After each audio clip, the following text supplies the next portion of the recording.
I'm on my way to the new factory where this car is built. It's the headquarters of Formula One giants, McLaren.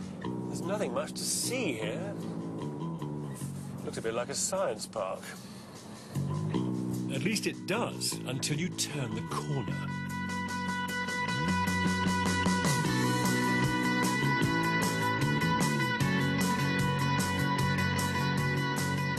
The building's in the midst of green belt land, squeezed onto the side of some old farm buildings. Only by keeping very low and flat could it get planning permission. It can't be seen by anyone except its staff and visitors. This is so far from the traditional image of a factory that it's hard to believe they manufacture anything here. Even for corporate offices, this would be remarkably glamorous. But the McLaren Technology Centre is both offices and functioning factory. It's also a giant display case designed to impress the sponsors Formula One depends upon and to seduce potential customers. In the heart of the building, cars are prepared for the next Grand Prix. In another area, commercial road cars are constructed. At over 300 grand each, these are highly bespoke little numbers, and so is the pristine production line. This is no place for grease monkeys. The first area to be built was McLaren's own wind tunnel, which in fact dictated much of the rest of the design. This is where they test the aerodynamic efficiency of the cars. Now, when it's switched on, it is pushing air through at 185 miles an hour and creating a lot of turbulence. And the friction between all that moving air and the steel walls creates a colossal amount of heat. That heat is dissipated by water, which then pours down a cascade 160 meters long. So as well as being ornamental, the lake effectively cools down the whole plant. The two parts of this design really do complement each other, like yin and yang. Reed beds purify the water before it's pumped back into the plant, as well as providing a haven for wildlife. To keep winning on the track, McLaren doesn't just need good motors. It needs to retain key talent. This building is designed to make them happy, according to the man whose vision it was. I wanted it to be a building that the workforce didn't want to go home from. I wanted it to be so motivational to be in that they just felt completely stimulated by it, effectively just having a tremendous work ethic coming out of it. So how actively did you get involved with the design of this building? Actively involved is a bit of an understatement. I'm a sort of self-declared compulsive obsessive. My wife believes that I'm actually ill. I'd like to feel that I'm, just focused and determined, and I just have a tremendous attention to detail. Everything about this building is custom designed, not just the cars. The specially created aluminium window supports even resemble the tail fin of a racer. Ron doesn't like standard bolt heads, so he ordered new designs. And the tread width on the stairs? Well, that's just how Ron likes it too.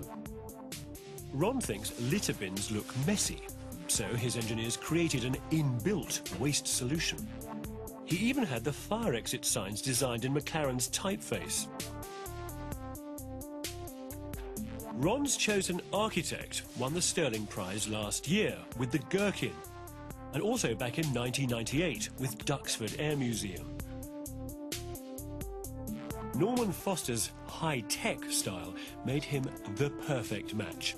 He shares Ron's obsession with everything being orderly rational and pared down to a functional minimum. Foster's speciality is in bringing engineering solutions to architectural challenges. Working with an engineering business was clearly a meeting of minds. The result borders on the anally retentive, but is immaculately realised on an unspecified but surely massive budget. Even without the sports cars, this is the stuff of male fantasy. Certainly for me. There's a dash of Bond villain's lair and more than a whiff of science fiction here. The underground corridors are straight out of Kubrick's 2001.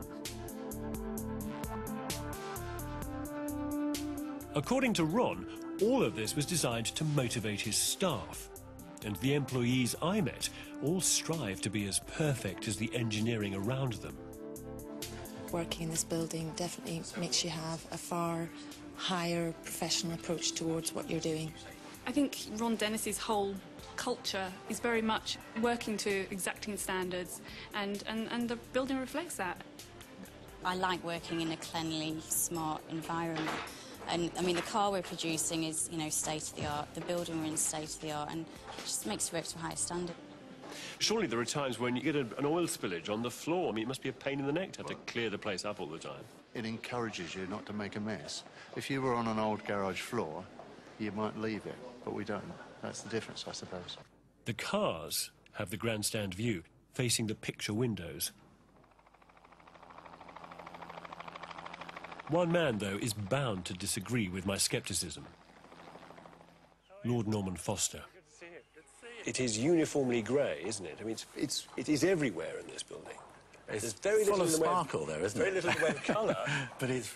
Well, you say that, but, you know, first of all, the grey is, you know, many-toned and lots of sparkle.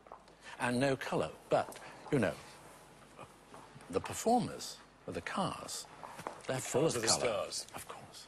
And it's full of, you know, full of light, of colour, of green, of water, of sky. Will you ever tire of designing grey buildings?